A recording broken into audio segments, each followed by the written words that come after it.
I can imagine quite a satisfying night's work for you. Yeah, very much so. A very good away victory and another clean sheet. Yeah, some great playing up to those goals, Darren. You must have been very happy with the decisiveness of your side's play. Yeah, I mean, to start the second half so well, straight from kickoff, they've put a full press. Frankie's played in behind to Joe Ward, and Joe Ward's done what he does, really. He's fantastic assist, real good composure, head up, knowing where the players were. Sammy, good movement, and it's an easy finish in the end. But we just spoke about at half-time that there was a few occasions on Joe's side where the ball could have gone in the box, and we seemed reluctant to cross the ball. And we certainly didn't have enough bodies in the box. At times Jono on his own, which against three centre-halves is difficult. So we just said at half-time, look, if we get opportunities to cross the ball, make sure we do. Because we knew we'd overload wide areas playing the system we did against theirs. And we spoke about getting more bodies in the box. And to be fair, the first 5 minutes of the second half, we should be 2-0 up from crosses. So that was really pleasing. The players took that on board. And it was another real satisfying night for us. Yeah, the second goal wasn't bad either, Darren. It was the pass from Sammy, which seemed to tear them apart, and then another fine ball in from Joe Ward, and it was easy in the end for Johnson Clark-Harris. Yeah, it was a really good position from Dan Butler. They put a cross in, he was narrow, he headed it, good clearance, good height and distance. Then it's bounced to Jack, who showed good composure, to Dems. Dems, very good again on the night, made the right decisions at the right time. And when you play against three centre-halves, on Monday we worked on exploiting the space, either between them or outside them. Sammy's pass is perfect, and Wardy's, it is a pass, we'll call it a cross, but it's a fantastic goal in terms of, 3-4 passes, goal, the way it passes, the quality of the counter-attack was outstanding. Really, really pleasing goal. Yeah, you must be really happy with how the front four are playing together in this formation. Few teams in this league will be able to live with them when they're playing like that. Yeah, but not just. I felt they were very good without the ball. We know we've got different formations we can play, and last night obviously we started the way I wanted to against the system, but they were compact. Both wide players worked their socks off. Two central midfield players at times had to cover a lot of space. But when we went on a high press with the wide players, they were very good. So no, the front four and Jono, just put another shift in and occupies defenders. So yeah, they were good. And look, they're in a good place at the moment, and we're getting some good performances out of them as a team. We've just got to try and keep it going as long as we can, as difficult as it may be. You see the freshness. I think winning games brings that mentally, because physically we look very, very strong. And that's really key at the moment. And the third goal from Jack Taylor, not bad either, Darren. Yeah, he's got that in the locker, Jack. And he's hit it. And as soon as he hit it, it's in. So it was really pleasing just to kill the game off. We didn't really get troubled by them. There was one opening where Grant's crossed and Cameras got between us. When we're playing with a back four, we need to stay with runners. We didn't. But Pimmy's made a brilliant save. That's as good as a goal. It really is, because it goes 2-1 against a team that are very capable at home, or in general. It becomes a different game. It really does.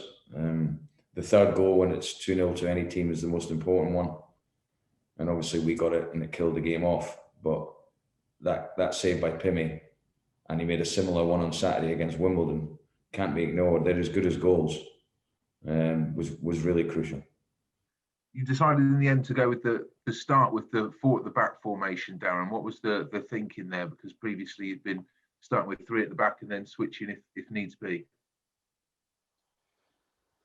Well, we knew that and wing backs, and well, I don't want to give too much away, but certainly in some games, I think when you play with the fullbacks and wide players, that was the key to it in terms of giving us real natural width and trying to outnumber them in the wide areas, counter-attacking in the areas I've just spoken about.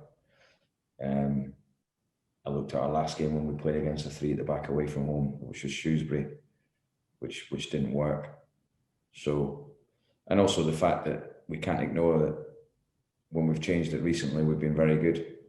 And we always knew that starting with the back 4 could become a back 5, back 3, whatever you want to call it, with the personnel we had. But no, we like both systems. The players fully understand them, which is the most important point. And I thought they played the system very, very well last night, both on the ball and off the ball. Yeah, it's another game, Darren, where your team have really turned it up a gear in the second half. What exactly are you saying to them? What are the key messages at half time that you think are contributing to these second half turnarounds? I think the message on was quite similar to Saturday in terms of, although I felt we could have had more opportunities with the final pass or final ball last night. We just spoke about the midfield player Camera running behind Butts. He did that on quite a few occasions. We had to get the timing better of that, especially because Beeves had been booked. That really was the only thing that was causing us a slight problem, not too much of a problem. So we just spoke about that. And I just said to the players, because they were a little bit frustrated at halftime. I don't really know why. And I just said, look, playing against a good team, unbeaten at home, unbeaten in 9, can we make sure that we get a clean sheet? And we have to have more quality in the final third. And we have to get more crosses in the box and more bodies in the box, because we didn't have enough bodies in the box and we didn't cross the ball enough in the first half. And that was it, really. It was just stay in a good shape, stay compact. We will create chances, but the quality's got to go up and we've got to get more crosses and bodies in the box. And to be fair, like I said, the players they're taking on board the information very well. You know, big bonus, I have to say, scoring so early, you know, and that's 3 games now that we've won. And, you know, obviously we've won 3-0 in each of the last 3 games in the second half. But if you look at the games, the key has to be scoring so early. Gillingham, we scored straight away. Wimbledon, we scored 2 within 3 minutes. And then obviously last night. And we should be 2 up. Jono should score straight after we've scored the first. You know, and if we manage to continue that, where we just have 5-10 minute bursts, we're scoring 2 goals. It kind of kills games, but I think the players have to take enormous credit for listening and taking the information on board, and then, you know, achieving that when they go back out on the pitch. Obviously, your reward, Darren, for a 5th straight victory is to be top of League One. Is that something that's on your radar at the moment, or is it a case of just chalking off the remaining games and being focused on that? No, and I know people might be thinking he must be staring at the league. And listen, I know we're top of the league, but I'm not. Honestly, if you get a season where it's a lot more Saturday games and there's not so many Tuesday games, perhaps that's slightly different, where you might get a breather and think, okay, this is relentless. We haven't got time to worry about the previous game. Yeah, we'll analyse it and we'll go through the good and the bad, but by Thursday morning it'll be gone. Friday we then, and Thursday morning we then start having to look at Wigan, and you know what? It's working at the moment. The players that fully understand it. It's one of those seasons where we haven't got time to say, oh, great, you've done well with this or that. We have to move on to the next one, because football changes so quickly, you know, and what we're proving at the moment is we're playing well, we're enjoying it. I'm enjoying watching some of the football we're playing, and the players mentally are in a good place. We have to try and keep this run going as long as we can. That is so key. And a lot of this stuff we're doing is going to help that. On to the next one then, Darren. At Wigan at London Road, they're 22nd in the league, but beat Bristol Rovers 2-1 last night. What can you expect from them? Well, they've certainly had a reaction from losing so heavily to Hull. Watched the Lincoln game yesterday. They played last Saturday. Really aggressive. Very good on counter-attack. Surprisingly so aggressive in terms of how they played it. You know, they got it forward a bit quicker. They definitely had a reaction. They were at it. I haven't watched last night's game back yet. A very good result for them to score so late on.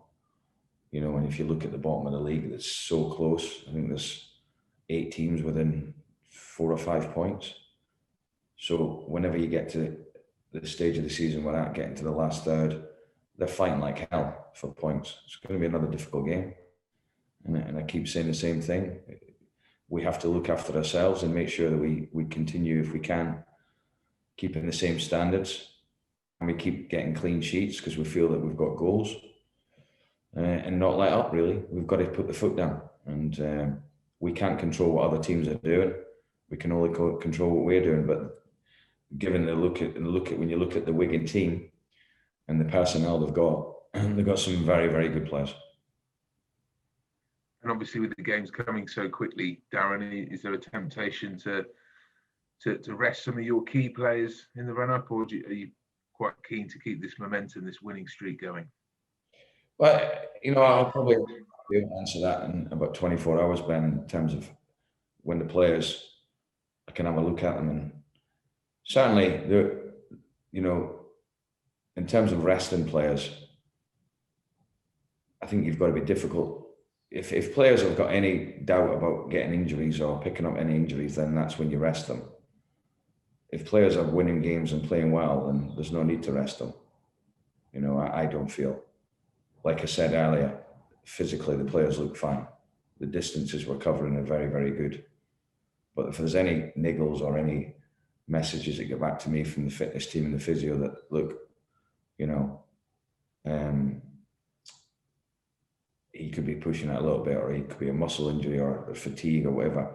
And during the game, we get that, and I get that information anyway. So I knew last night that there was 1 or 2 that needed to come off. So, no, certainly I don't feel that unless there's a real need, that the rest of the players is not needed at the moment. I think they want to play. That doesn't mean that I can change the game for different reasons, change the team for different reasons, because of course I can. And I have to say, the stuff we do after the game with the running the players do, the subs do, they've been outstanding. The quality that they've been doing, the training sessions they've been having has been good. It's a real togetherness in the squad. Obviously, players are going to be frustrated when they're not playing every week, but they also understand that if they were in the team and they'd won 5 in the bounce, then they would be disappointed if they're left out. But that doesn't mean I can change the team if I see things that I need to change it for.